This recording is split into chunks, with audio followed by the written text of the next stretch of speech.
We're going to be frosting the base of our dripping honeycomb.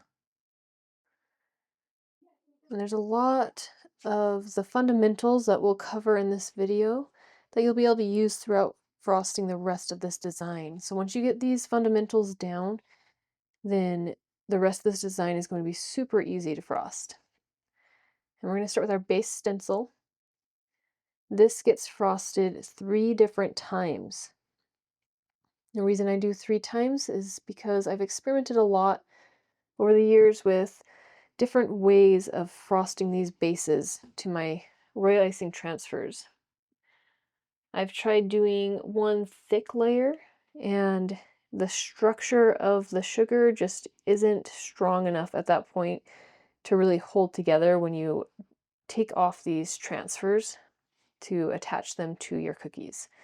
So they crumble really easily, they break really easily, sometimes they don't dry all the way through. So there's just a lot of issues with doing one thick layer.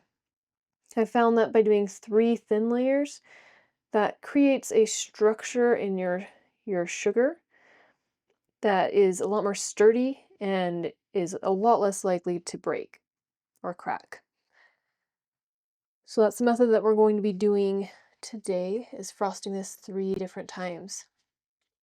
If you don't have the Frosting Our Space Layer guide, I suggest you jump over and grab this, because each one of these frames is the perfect thickness that you need each layer of your base to be. So as you frost each layer, you'll just add a frame each time. Another perk to these is the fact that the frame allows you to let your scraper ride on the edges, which will then create a nice smooth surface as well. So when you go to frost the rest of your design, that surface is flat. And so you don't have to worry about the surface being wavy or having a higher point and a lower point. It just makes it really uniform and easy to frost on. The last thing it does is I've seen my dry times drastically shorten. So I used to let it dry 15 to 20 minutes before these frames. Now that I have these frames, it takes about 5 minutes on average for each layer to dry. So you save a lot of time with your dry times. All right, let's cover some of the fundamentals of frosting these royal icing transfers using stencils. And these are going to be the same concepts that you need to learn and the same fundamentals that you need to learn for all of the designs that you frost. The biggest struggle I find when it comes to stenciling these royal icing transfers is the icing consistency. That is the #1 question I get asked every time somebody is struggling or has an issue arise. It's with their icing consistency. So let's talk about that real quick. This icing I have in my bowl, I pulled it right out of my batch of icing that I just made. I haven't added any extra water to it or anything. You can see it's very thick. When I pull up, you've got these really stiff peaks. I don't know how easy it is to see. There you go. It's not going down the side of the bowl at all. It's just very stiff. And you can see it just hangs onto my spatula. Those peaks aren't falling down at all. So I'm going to show you really quick what it looks like if you are frosting with icing that is too thick. And these are just little things to look out for so that you can troubleshoot where your icing consistency is at as you're frosting your design. So I'm using it right out of the bowl. It's very, very thick icing. And I'm just going to pull it across here. And you can see at my spatula, when I come across and lift up, it wants to pull that stencil up, so I have to really hold that stencil down. It's very tacky. Other thing that you want to pay attention to is if you are pushing very hard and you have too thick of icing, you will end up pushing underneath the edges. So if I'm pushing hard and I'm pushing towards the edge of my stencil, then it's more likely that I'll push underneath that edge. So I'm just going to frost in a way that I don't normally frost. And I'm just going to really try and push this icing around. And sometimes your icing might be even thicker than this. And at that point, you'll see when you go to apply the icing, the edge of it will curl up, and then it won't stick very easily. I'm going to put this frame on here so that I can scrape this flat now that I've applied my icing.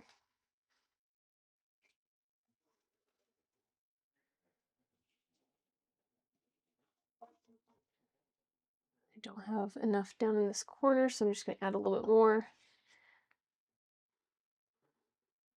All right. And this layer will be fairly thin.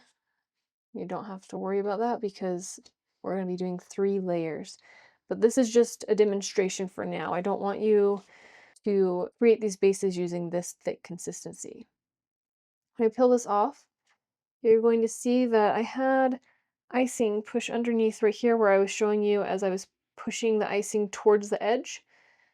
So if you see stuff like this hanging out on the side, that means your icing is too thick. So you don't want to have the thick icing, but also you need to make sure that you're tracing that shape at the same time.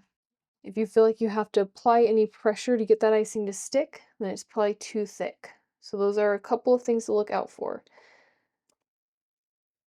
I'm now going to take this tape off. This is just some clear acetate plastic, and this just comes, each of my stencils that you purchase from my shop come with one of these sheets, and this is what you frost onto each time.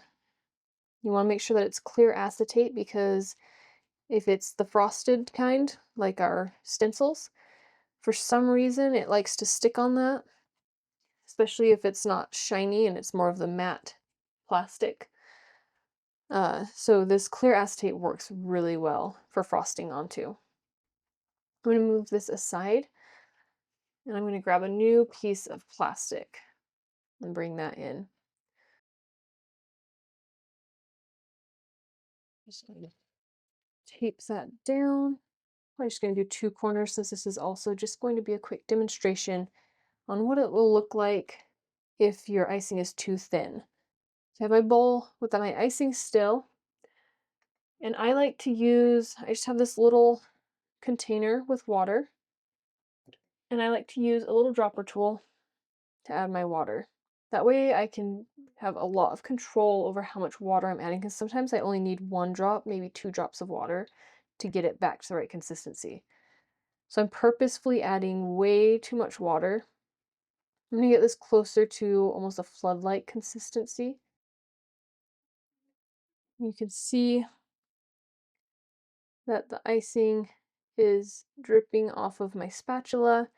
If I go and I try and put it at the top of the bowl, it goes and it kind of drips down to the bottom. And it doesn't really hold a peak at all. So when I go like this, you can see it just flops right over. There's no peak. So we're going to use this runny of icing and see what happens. And this is just tips on what you can look out for as you are frosting your designs. That way you can troubleshoot your icing consistency a little bit easier. Okay, we're going to lay down our stencil again. And this is the base layer still. And you're welcome to try out these different icing consistencies just so that you can feel the difference. So as I'm picking this up, I'm trying to get some on my spatula and it's just kind of dripping off. So I kind of have to, move my spatula around to get it to stay on there. And that's a huge sign that your icing is way too runny. So now we're going to put this on. And again, I'm going to not trace my shape. I'm going to frost towards the edges. That way you guys can see if there's any issues with frosting the wet icing towards the edges. And we might not see as much push under just because this icing is very wet and it just kind of smears on there super easy. Again, I'm going to put my base layer guide down. And you can see how shiny this icing is. It's like a puddle of wet icing. I'm just going to scrape across.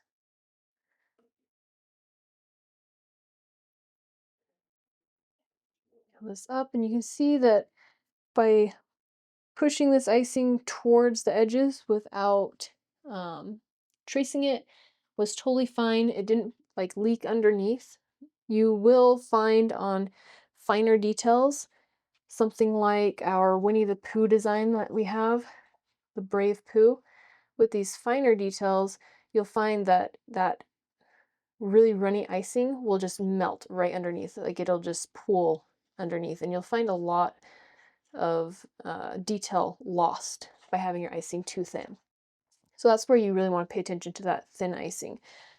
But you can see that our edges are very rounded. They're not nice and crisp edges. You can see that they're super rounded on those edges, and it just kind of looks very wet still. This, when it dries, will most likely still be fairly glossy or shiny, even when it's fully dry.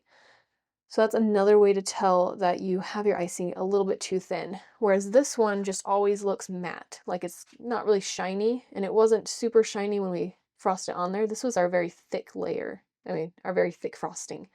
This one was not super shiny, and it was just already matte. Now this one is super shiny, and it's already starting to dry, and I can tell that it's going to keep that shininess. Yeah, this one also is extremely, well, both of these, the structure of your base is going to be extremely fragile. So you want to make sure that you aren't getting super shiny or super matte finish.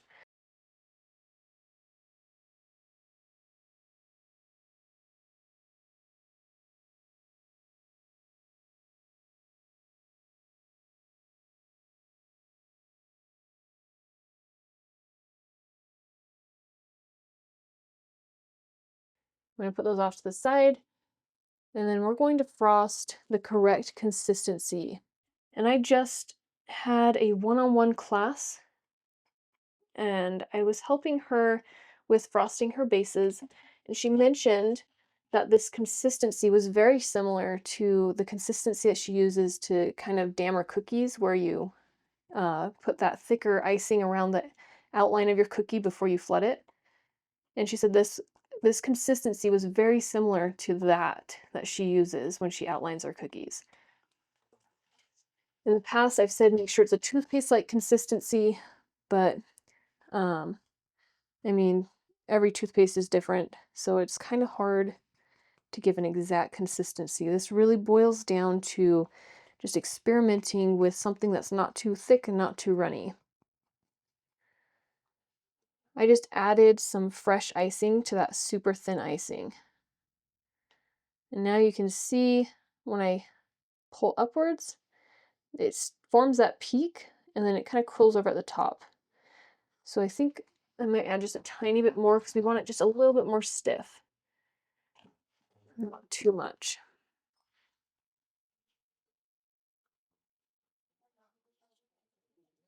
And I'm just pushing this against the side of my bowl. That gets any air bubbles out and smooths out that icing. Especially if you have color in there, it'll mix it really well. Or if you have some thicker icing that you added in like I did, it'll kind of mush it up and get it a nice smooth texture. All right, so now when I do it, you see I have my peak that forms, and then the tips kind of curl over.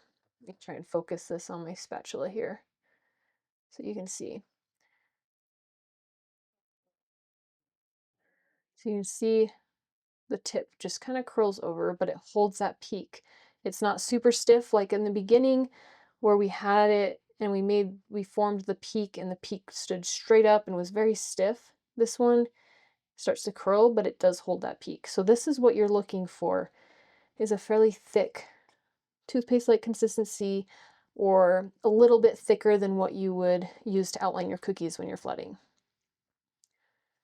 And when I put it on this bowl on the side, it does stay at the top there.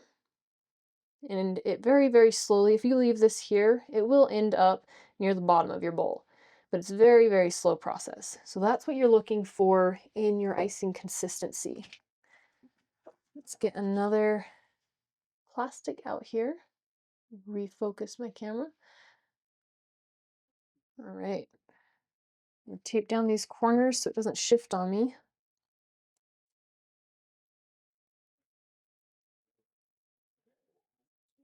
All right, and this is where I'd like you to follow along. So once you get your icing to the correct consistency, or at least what you feel is that correct consistency, then I want you to take your stencil, place it on your clear sheet there, and then we're just going to take a little bit on our spatula and let the weight of your hand and the spatula do all the work. We're not pressing, we're not applying a lot of pressure.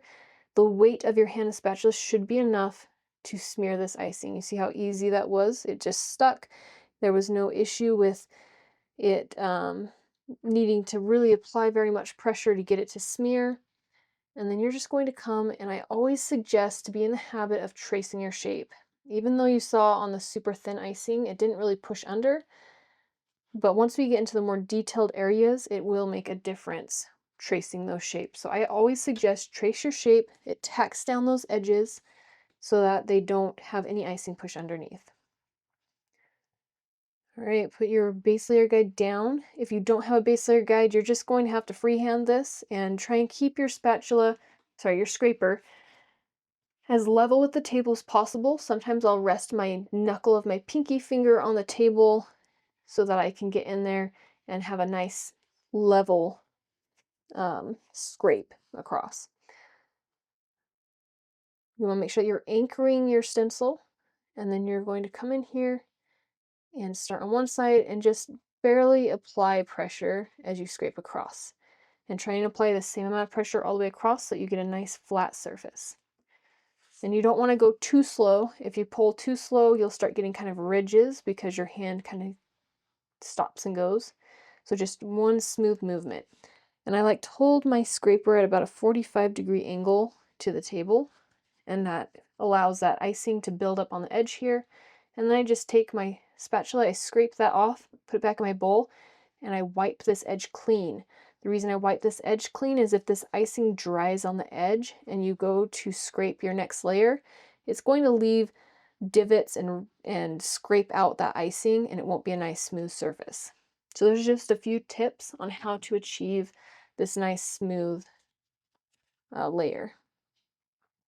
Anchor on one side of your stencil, and then you're going to just peel from the opposite corner and just do a nice smooth movement to peel that up. You can see that we have nice crisp edges. They aren't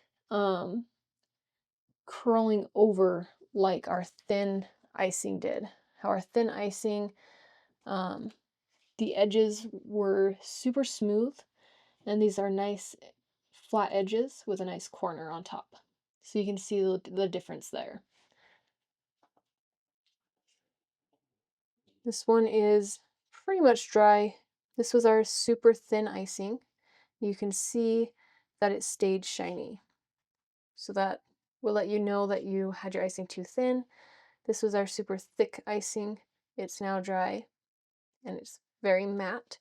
Once this one dries, let me get a light on this so that you can see. Right now, it is shiny. I'll run the light across again once it's fully dry, and you'll be able to see how it goes from shiny like this to a matte finish. I'm going to turn on my fan. It's going to take probably about 5 minutes for this to dry. So I'm going to turn on my fan, go clean up my stencils. I'm putting my leftover icing back in my airtight container so it doesn't dry out. And then we'll come back and we'll look again at the surface of this layer so that you can see what it looks like when it's dry. All right, it's been about 5 minutes. If it took longer for yours to dry, that's okay too. But this is what you're looking for. I'm just going to run this light across again. You can see how it's more of a matte finish. It's not nearly as shiny as it was. So that is another sign that you can look for that your icing consistency is correct. You want to go from shiny to matte. You can also touch it.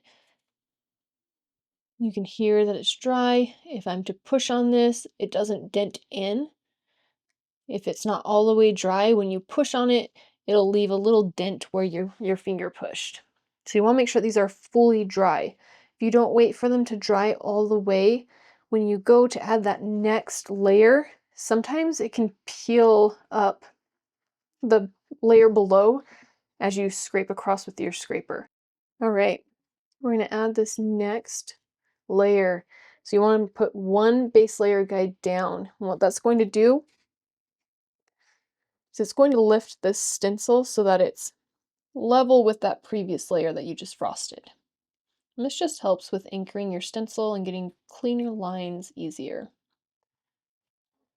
Right, I'm pulling my icing back out of my airtight container, and I just have a massive container of icing. So I just pull it out, and now I want to make sure that it is still the right consistency. And as you experiment with these and practice with these, you'll be able to tell just by the feel of the icing as you're mixing it, whether or not it is the correct consistency. You can also do the little peak test where you make sure that it curls over, different things like that. You can see we don't really need that much icing in our bowl to be able to frost each of these layers, just because they're so thin that it really isn't going to take a lot of icing. All right, make sure that your stencil is snapped into place, and then I'm going to come in with our second guide. I'm not putting the third guide on just yet, it's just these two, so I'm sandwiching that stencil between the two guides. You want to anchor where your stencil is at underneath this guide here, and then I'm going to go through and I'm going to start tracing this shape. And as we build our layers up, it's even more important that you are tracing this shape, because the stencil is technically floating above the table at this point. And so if you don't tack down those edges, you're more likely to push that icing underneath. And if your base layer guide shifts at all, that's okay, because it's purely just here to act as a guide for scraping our layers. So anchor down, hold your scraper about a 45-degree angle, apply light pressure, and then scrape across. And when I get to the end there, I stop before I get to my guide, and then I hold it with my finger and pull my scraper up. And by holding it, that makes it so that nothing lifts up with my scraper. And I'm just going to pinch all of these right here in the corner where the stencil is, both of my guides and my stencil, and peel them off together. If you were frosting multiple of these, you would peel it up and then immediately move over to your next one, and you'd be able to continue frosting. Usually you don't have to rinse these until maybe the 4th to 6th time, depending on how good you are at keeping your royal icing consistency correct. As long as it's correct, you could get up to like 6 times of moving this stencil around before needing to rinse it. And you can tell that you need to rinse it when your edges start to look messy. All right, we're going to let this dry again, and it should only take 5 minutes if you're using the base layer guide. I'm going to turn on my fan, rinse all my stuff, and then come back. All right, this is going to be our third and final layer for this base, and that will conclude this video tutorial. I'm putting down 2 of my guides, and then I'm going to add my stencil. I like to make sure that it's fairly centered on this guide, just so that it holds all the edges up. And then I'll add my third one to sandwich that stencil in. All right, so now we have that set up. We are going to now look at our color guide that we have. And I only use the primary colors to make all of the colors that you see on all of my designs. I just use pretty much the primary colors plus black and hot pink. So I'm just going to kind of teach you really quick how you can achieve these colors without actually having brown. I do use the Bakery Crafts brand off of Amazon, and I've had really great results. I love this black. Most of the other brands that I've tried, you don't really get a true black without adding other colors in to kind of get that black color to come through. we're letting it sit there and develop over time. But this black does very well. It also helps that we don't use a whole ton of icing to frost our designs, but I haven't had any speckling or any weird things happen with this brand of food coloring. All right, I want to get my icing. I'm just gonna add a little bit more. My icing in my bowl. I'm just gonna stick it on the side here, and you can see I don't clean my bowl out every single time I mix my colors, because I just mix it here, and the next time I'll mix it here, next time I'll mix it here, and then once it's all full or covered, then I'll go clean my bowl. But you're just gonna get your icing in here, and we don't need a whole ton because right now we're just frosting the one design. And this is gonna be way more than we need anyways. But yeah, I'm gonna get that in there, and then I'm going to grab, if you look at the color guide, the reason I use this, create the color guide this way, is because I only use the primary colors, the RGB colors. You can see on the color guide that we are going to need yellow and red and black. The reason I can tell that I need those colors is because of the placement on this color spectrum. So you can see that it's kind of technically orange, which is our red and yellow, and then it's really high up towards that black, and that black is what's going to turn the orange into the brown color that we're going for. And I just add a drop of each color to the side of my bowl. And if I need to add more, I can add more later, but you see, I just have a drop of each color, and what this does is it allows me to take only a little bit of each color and mix it in so that I can slowly change my color to the color I'm going for. And this is so easy because, like I said, we don't need a whole ton of icing. And so it doesn't take very much of the food coloring to color this icing.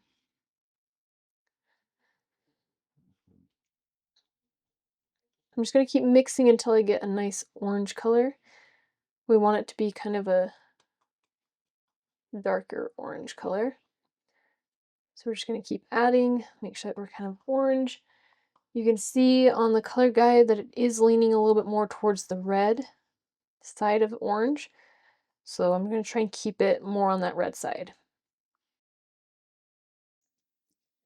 Once you get an orange, you're going to come in, and I'm adding just the tiniest bit of black at a time. It's easier to add more of a color than it is to have to scrap the whole thing and start over because you added too much. So I'm just looking at how the color reacts to that amount of black, and it didn't do much, so I'm adding a little bit more at a time this time.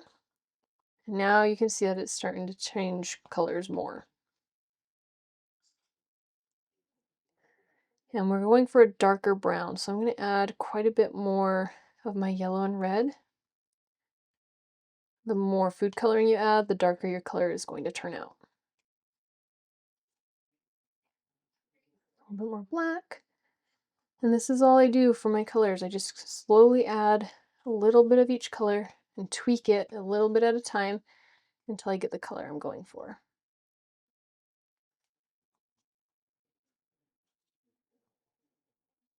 Okay, we definitely need, I'm just going to take the rest of that yellow and red and some black because we need to darken this color quite a bit. And you see we're starting to get more of a brown color.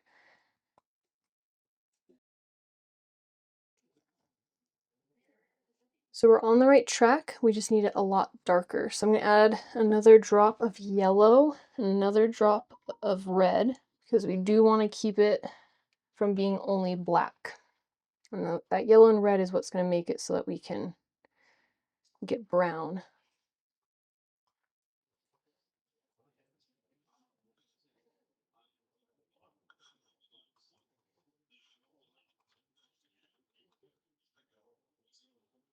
Add some more black.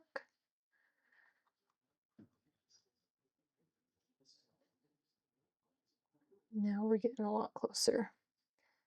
I think all we need to do is just add some black slowly at a little bit at a time until we get that deep brown we're looking for. And you don't have to be perfectly matched to your color guide. The color guide is just kind of a guide, you know, it's just letting you see what colors will make the color you're going for, and then you just kind of mix it in until you decide you want to stick with that color. Just gonna add a tiny bit more black, and then I think we're gonna call it good. And this is just gonna end up being the outline of our honeycomb. Okay, I'm gonna stick with that color. This color is super thick. So I'm gonna come in with my dropper tool, and I'm just gonna add, let's just add 2 drops of water for right now. It doesn't take much when you're close to the consistency you want. You don't want to add too much water right off the bat, because then you're going to have to either start all over and recreate this color, or you're going to have to add more white and then continue to add your food coloring to get it back to the color you want. So adding a drop or 2 of water just to see how the icing reacts is a good way to start. Okay, we're going to go with that color. It's pretty close. I'm going to double check, make sure everything is still lined up good, and then get a little bit on my spatula here. And again, I'm going to trace my outline. And you'll get used to how to move your hand to get it, whoa. You'll get used to how to move your hand to get it to swipe in the correct directions.